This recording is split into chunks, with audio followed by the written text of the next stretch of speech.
తెలంగాణ ఉప ముఖ్యమంత్రి బట్టి విక్రమార్కకి ఉస్మానియా యూనివర్సిటీ విద్యార్థి నాగేందర్ సవాల్. ఆయన మాటల్లోనే వినండి. నమస్కారం, నా పేరు నాగేందర్. నేను ఉస్మాన్ యూనివర్సిటీలో చదువుతున్న పొలిటికల్ సైన్స్ చదువుతున్న స్టూడెంట్ ని. ఈరోజు రాష్ట్ర ఉప ముఖ్యమంత్రి, రాష్ట్ర డిప్యూటీ సీఎం బట్టి విక్రమార్క గారికి ఒకటే సవాల్ విసురుతున్నా.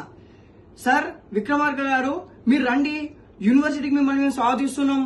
ఉస్మాన్ యూనివర్సిటీలో ప్రతి హాస్టల్ తిరగండి, ప్రతి ఒక్క విద్యార్థిని ప్రతి ఒక్క రూమ్ కి వెళ్ళి అడగండి, మీకు కరెంట్ సమస్య ఉన్నాయా లేదా, మీకు నీళ్ల సమస్య ఉన్నాయా లేదా, మీకు మౌలిక సౌకర్యాలు ఉన్నాయా లేవా. మెయిన్ గా మీరు కరెంట్ గురించి అడగండి. వచ్చి మీరు ఎక్కడ నుండి ప్రెస్ మీట్ పెట్టడం కాదు. బట్టి గారు, ఉప ముఖ్యమంత్రి గారు, నిజంగా ఈ రోజు ఒక విద్యార్థిగా, ఉస్మాన్ యూనివర్సిటీ హాస్టల్లో ఉండే విద్యార్థిగా నేను మీకు సవాల్ విసురుతున్నా ఈ రోజు. ఎందుకంటే అక్కడెక్కడో కూర్చొని ప్రెస్ మీట్ పెట్టి ఉస్మాన్ యూనివర్సిటీలో ఎలాంటి సమస్యలు లేవు, అవాస్తవాలను కావాలని ప్రభుత్వాన్ని బదనాం చేస్తున్నారంటే, నిజంగా నేను కూడా సఫర్ అయినా కొన్ని రోజుల వరకు సఫర్ అయినా. 2-3 గంటలు పోతుంది ఉస్మాన్ యూనివర్సిటీలో కరెంటు. మీకు నిజంగా దమ్ముంటే, నిజంగా మీరు అక్కడెక్కడ ప్రెస్ మీట్ పెట్టడం కాదు. మిస్టర్ బట్టి విక్రమార్క గారు, రండి యూనివర్సిటీకి వచ్చి గర్ల్స్ హాస్టల్కి పోయి ప్రతి ఒక్కరిని అడగండి, విద్యార్థులను అడగండి, సి హాస్టల్, మంజీర్ హాస్టల్, యూనివర్సిటీలో ఉన్న ప్రతి ఒక్క హాస్టల్ అడగండి. మీకు ఎలాంటి సమస్యలు ఉన్నాయి, ఎలాంటి సమస్యలు ఇవ్వని అడగండి. కరెంటు కొరతలు ఉన్నాయిరా బాబు, మేమే కదా సఫర్ అయింది. వాటర్ లేక మేమే కదా సఫర్ అయింది, కరెంట్ లేక మేమే కదా సఫర్ అయింది.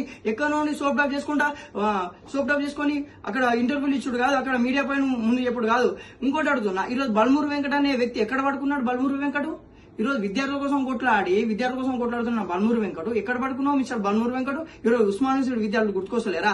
ఎమ్మెల్సీ పదవి దొబ్బినావు, ఏసీలలో తిరుగుతున్నావు, పైలట్ మన కార్లలో తిరుగుతున్నావు, ఎస్కార్ట్ వెహికల్స్ లో తిరుగుతున్నావు, కానీ ఉస్మాన్ యూనివర్సిటీ వచ్చే దమ్ము లేదా? ఈరోజు ఉస్మాన్ యూనివర్సిటీకి మీకు నిజంగా దమ్ముంటే, కాంగ్రెస్ నాయకులకు నిజంగా దమ్ముంటే రండి, వచ్చి ఇక్కడ ఉన్న సమస్యలను తెలుసండి, ఇక్కడ పరిష్కారం చూపండి. నిజంగా ఇక్కడ వాటర్ సమస్య ఉన్నాయా లేదా, నీళ్ల సమస్య ఉన్నాయా లేదా, కరెంట్ సమస్య ఉన్నాయా లేదా అని అట్లా మాట్లాడి మీరు వచ్చి ఎక్కడ నుండి సొల్లు కబుర్లు ఎప్పుడు కాదు. ఖబర్దార్. ఈరోజు కాంగ్రెస్ నాయకులను నేను ఖబర్దార్ అంటున్నా. ఎందుకు హెచ్చరిస్తున్నా? ఉస్మాన్ యూనివర్సిటీ విద్యార్థులను హెచ్చరిస్తున్నా. మీరు వచ్చి మా బాధలు పరిష్కరించండి, మా బాధలు తెలుసుకోండి. ఇక్కడ బాధలు ఉన్నాయి రా బాబు, మీరు అక్కడ కూర్చొని ప్రెస్ మీట్లు ఇచ్చుడు కాదు. ఇక్కడ కరెంట్ పోతుంది, నీళ్లు లేవు. ఈరోజు అమ్మాయిలకు, ఈరోజు రాష్ట్రంలో ఈరోజు బట్టి విక్రమార్క గారి ఇంట్లో కూడా అమ్మాయిలు ఉంటారు, ఈరోజు రాష్ట్రంలో కాంగ్రెస్ నాయకుల ఇంట్లో కూడా అమ్మాయిలు ఉంటారు, ఆడపడుచులు ఉంటారు. ఈరోజు వాటర్ లేకుంటే అమ్మాయిలు ఎలాంటి ప్రాబ్లమ్స్, ఎంత సఫర్ అవుతారో ఈరోజు ప్రతి ఒక్కరు తెలుసు. ఈరోజు మన తెలంగాణ రాష్ట్రంలో ప్రతి ఒక్కరు ఆడపడుచులకు అందరికీ తెలుసు. అంటే అమ్మాయిల వసతి గృహంలో వాటర్ లేకుంటే, కరెంటు లేకుంటే వాళ్ళు ఎలా నివసిస్తారు వసతి గృహాలలో?